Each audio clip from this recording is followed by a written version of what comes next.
Hello, and welcome to the Teacher Chris Learn by Play Piano series. This is lesson 5 in the series.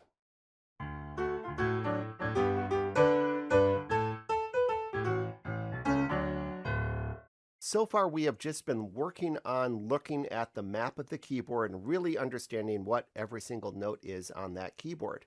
We're going to be learning to read music today, but we have one more song that we're going to do this week that's just exploring the map of the piano, and that's called Wishing Well. It's on page 26. Let's check it out. So there's a lot of stuff here that you probably already recognize. First of all, we're in C position. That's at the top of the page there. Also, it's in 3/4 time, just like sailing and some of the other pieces that you've done. We have dotted half notes, we have half notes, and we also have quarter notes, and also a repeat sign. Plus, it's supposed to be played piano, which means soft. It starts in the right hand in the first line, and then it goes to the left hand in the second line. So for the most part, you should be able to read this piece all the way down. Maybe you've already looked ahead and tried it out for yourself, but let's go ahead and run through it. Starts with the right hand. 1, 2, ready, play. We have E2, D, C2, D, E2, F, G2, 3 left hand, E2, F, G2, F, E2, D, C2, 3, and then it repeats. So this one should be pretty simple for you to play. I am going to put a play along at the very end, but I'm not going to bother with the duet on this one because we have a lot of other material to cover today. So go ahead and pause the video, try this out, and I will see you in a minute.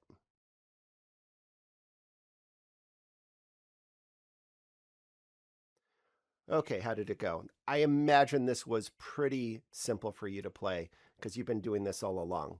Now, this only covers the C position, and for the next several weeks, we're only going to be in C position. And I do want you to still have memorized the entire keyboard and every note on the keyboard and keep working on that. So the best thing to do is to actually play the zoo every once in a while. Now, the zoo, what's great about it is, although it's thumbs on C, which is kind of an awkward hand position, it does cover every single note on the piano. It's A, B, C, D, E, F, and then also G. In C position, we're only going to be playing C and D and E and F and G, and A and B really isn't going to really see the light of day for at least a few weeks from now. On occasion, I would suggest playing through the zoo and saying the letters out loud just to kind of get a handle on those particular notes. Maybe even play it around the piano, like up an octave or down an octave, just to kind of get a feel for the map of the piano and where every A is and wherever B is, along with all the rest of the notes in the C position. So let's go ahead and move ahead to page 27 and check out reading music. Now, the first thing to know is, what are all those lines that are across the page in a piece of music? Well, that's called the staff. And you can see that the staff has 5 lines always and 4 spaces. So the line notes are going to be, of course, on the line with the line centered straight through them, while the space notes are going to be in between each of the lines. You can see it written in the middle of the page here. Now, at the very bottom of the page, we have a very simple little workbook exercise that I'd like you to try out. Have you pause the video and just run through it. All you do is you write an L if it's a line note and an S if it's a space note. And at the end, I'll go ahead and show you all the answers.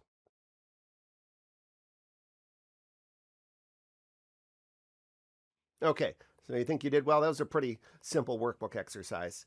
Let's check it out. So the first thing to point out is that from here all the way up to here, it goes line note, space note, line note, space note, just back and forth all the way up to the very top line here. Then this block right here is just all line notes, just L, L, L, L, L. And then this block right here is all space notes. Now, you may be wondering, how do we figure out what's an E, what's an F, what's a G? Well, we're going to do that on the very next page. So let's go ahead and turn the page. So on page 28, we have the bass clef sign. Now, the bass clef deals with the left hand because the left hand is on the lower half of the piano. It's all the low notes on the piano. And it's also called the F clef. The reason why it's called the F clef is it actually shows us where the F note is. Now, the F clef or the bass clef doesn't really look that much like an F, but it actually used to. If you look over here, this is what it kind of looked like in the past, but I actually found a picture of all of the different versions that the F clef has gone through throughout the ages. Found it on Wikipedia, and here it is right here. Now, I'm going to be calling it the F clef from here on out, but also know that it's called the bass clef as well. I like to call it the F clef because I want to keep reminding you that this is indicating where F is. Now, the way it indicates where F is that it kind of starts with a nice big thick dot and then turns into kind of a nice half heart shape. Then we have two dots on either side of the F line. That's really centering in on where the F note is. F is a line note in the left hand, and it is indicated right here up on the page. Now, this is the F right below middle C, just several notes down, and you'll be playing it with your second finger. Let me show you on the piano.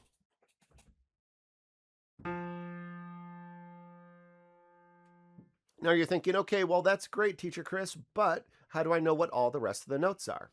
Well, if you can remember that the alphabet for us, A, B, C, D, E, F, G, or backwards, G, F, E, D, C, B, A, is always going to be line note going to a space note, going to a line note, going to a space note. As far as going up and down the alphabet, then you can figure out what all the rest of the notes are. Let's look at the bottom example here. First of all, we have a bunch of Fs in a row. We know that because all of those Fs are on the F line, and the line is going straight through the center. Also, it says F on them. But when we get to the third measure here, you can see how the alphabet works in our favor. We start with the F, and that's a line note, and then we go to the space note E right below it, and then D, the line note D, and then the space note C is the second space from the bottom right there. Then we can go even forward, C up to the line note D, up to the space note E, and then we land on the line note F. Now, if we look at the next page here, the song is called Rain Rain. It's on page 29, and I can really show you right away where it becomes apparent on how to read this music. So let's look at the last four notes in the first line. I'll go ahead and circle them here. Now, the bottom note is a C. And if we know our alphabet, A, B, there's C, and then the space note goes to a line note D, going to a space note E, going to a line note F. And if we follow that F line all the way back to the F clef, we can see that, yes, in fact, that is an F. Now, what we're going to do is we're not going to write in all of the note names on this piece. In fact, I encourage you to only write in just the very first note of each measure, or the first count of each measure. So, for instance, the very first measure here is F2. Just write an F2 above it. And then the next note is an F, but don't bother writing that one in. Then we go to the next measure here, and go ahead and write in the very first F that's there. That's an F, F, F2 in that measure, but just write in the first F. And then the next measure, the third measure, we have just an F, and then it goes down to E, to D, to C. And then the last measure of that first line is a D, and go ahead and put a D above that note right there. And then it goes to E, and then it goes back to F again. Now, you may have noticed that this line right here is the same exact line on page 28, the example that they give at the bottom. So if you're really, really confused by all of this, you can always refer to that one and practice that one a little bit when playing this. But what I'd like you to do this week is I'd like you to play through this entire piece with only having these helpful hints that we gave on the first line. I'm not giving you the second line because the second line is the exact same notes as the first line. Let's go ahead and try playing it. So we're starting with the left hand here on 2, and I don't even have my right hand on the piano for this one. It's totally fine if you just want to leave it in your lap. Makes things less confusing if you're just focused on one hand. And we're going to start with F, and we're going to say F2. So 1, 2, ready, play. We have F2, and then F2, and then quarter note Fs, F, F, F2. Now we're going to be going down F to E to D to C, and then right back up again. D, E, and then F for 2 counts again. Then we're now on the next line. We have F2, F2, and then F, F, F2. Now we're going down the hand again. F, E, D, C, D, E, F2. So this is a fairly simple piece to play and practice because the first line is the same thing as the second line, but it might be difficult just because we're not writing in all the note names. Again, you can look on page 28, the very bottom, if you really need to practice it with all of the letters over top of the notes. But I encourage you to just keep the notes that we wrote in today on the top line. That way you can start to really learn to read the F clef. So have a good time with this piece. Go ahead and try it out, and I'll see you in a minute.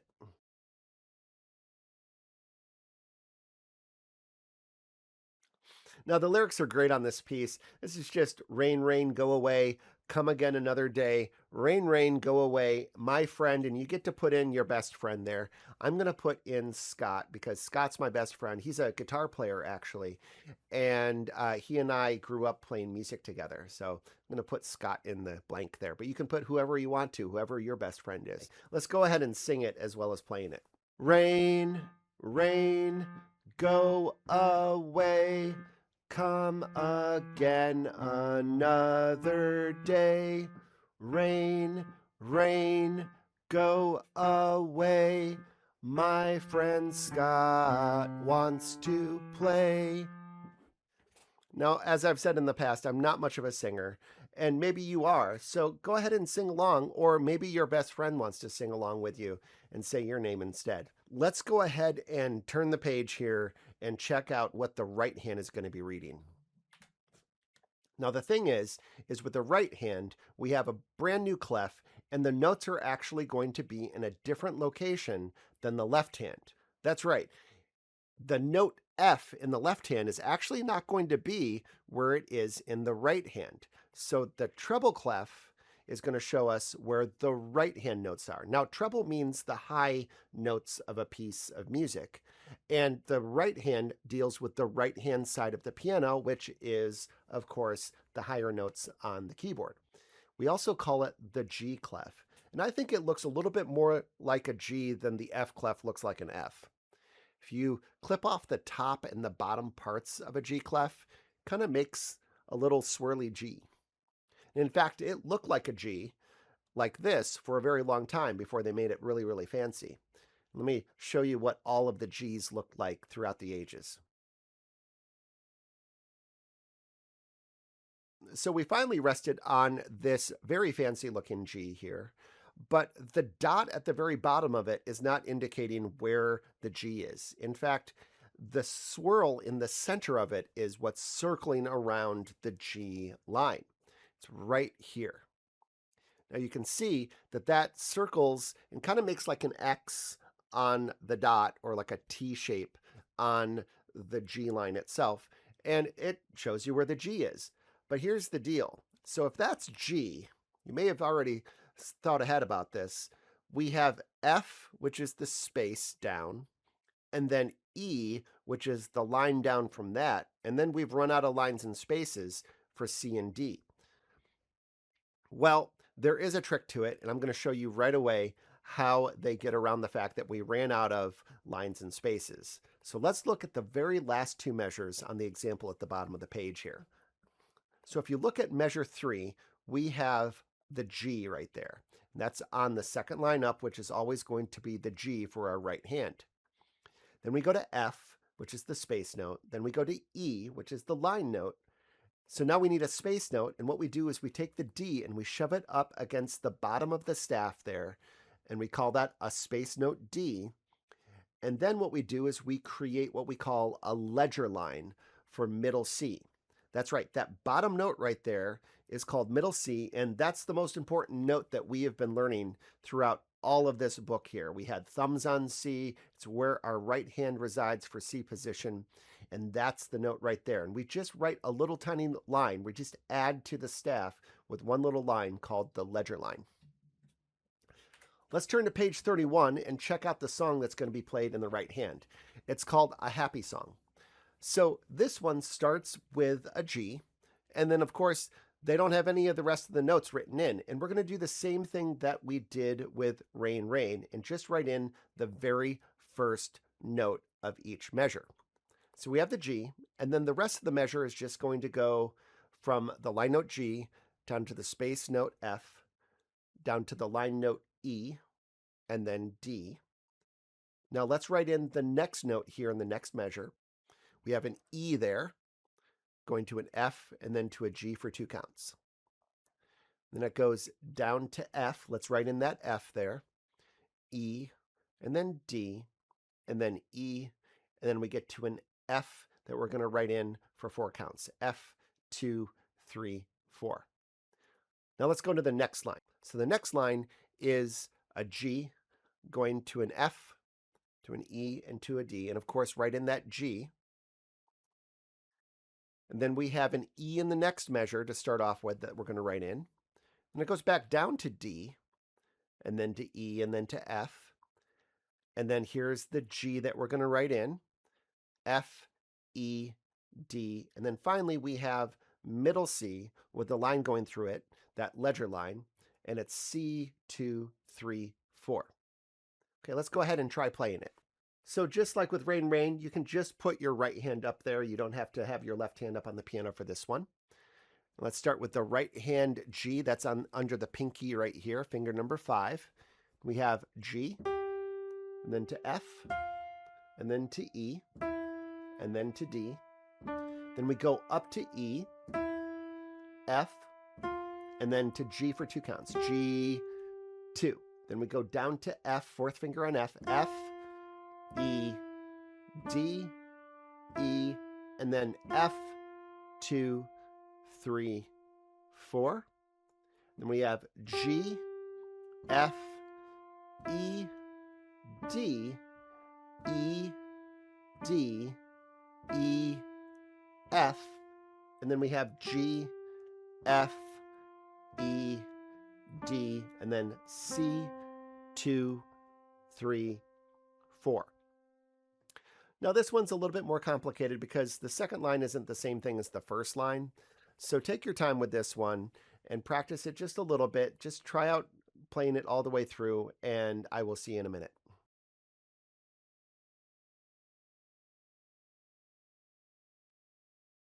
Okay, how'd you do? Was that one a lot tougher than the last one? So the one spot that kind of gets everybody is measures 5 and 6, and I suggest actually just practicing that little section right there. We have the note to start with, which is G, above that note right there, so we can practice both of those measures 5 or 6 times perfect, just to see if we can get those perfect before we try the whole piece out. Now let's write down the assignment for this week and check out what we'll be doing. First things first, we have Wishing Well on page 26. And Wishing Well, you are going to just be playing it straight through. There's not going to be a duet. There'll be just the plain old play along at the very end, and I'll just be doing that at 1 tempo because I think this one will be fairly easy for you to accomplish on your own. Make sure that you do the repeat sign, and also make sure that you play it piano, not so loud. Watch everything that's happening on the page and make sure that you get everything correct. You've been doing this for a while now, so this one should be fairly simple for you. On page 29, we have Rain Rain, and this will be left hand only, so make sure that you write that down. And on this one, I want you to play and say the letter names out loud as well as the counts. When you get to like an F for 2 counts, you say F2. And then on page 31, you're going to have a happy song.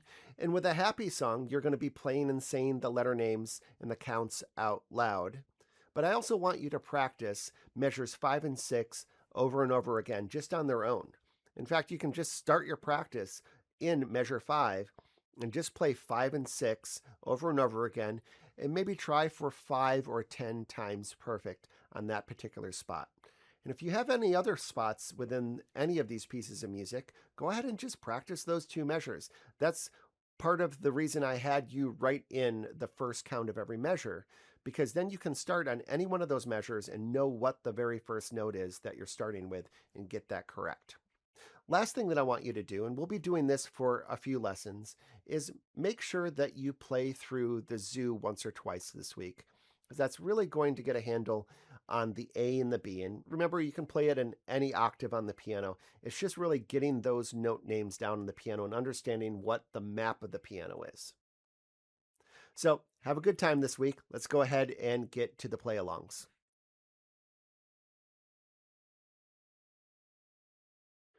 1, ready, play.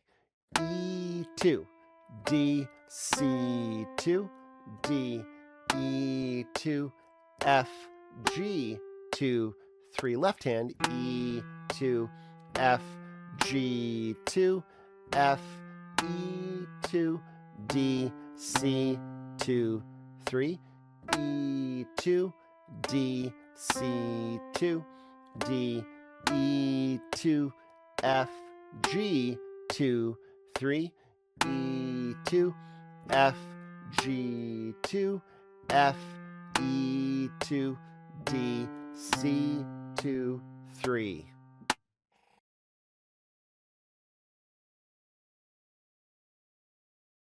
One, two, ready, play. F2, F2, F, F, F2, F, E, D, C, D, E, and then F2, F2, F2, F, F, F2, F, E, D, C, D, E, F2.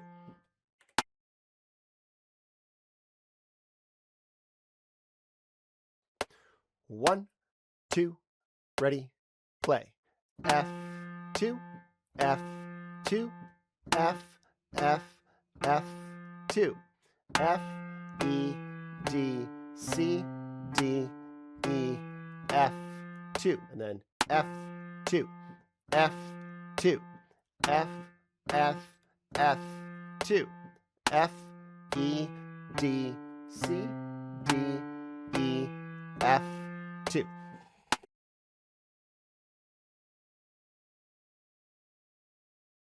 One, two, ready, play. G, F, E, D, E, F, G2, F, E, D, E, F2, 3, 4, G, F, E, D, E, D, E, F, G, F, E, D, and then C, 2, 3, 4.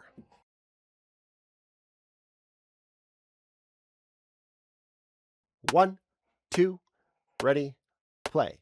G, F, E, D, E, F, G2, F, E, D, E, F2, 3, 4, G, F, E, D, E, D, E, F, G, F, E, D, and then C, 2, 3, 4. And this concludes Lesson 7 of the Teacher Chris Learn by Play Piano series. Please hit the like and subscribe button and click that notification bell if you'd like to be notified when the next lesson occurs next Monday. Thank you so much for joining me. Good job today, and I'll see you next week.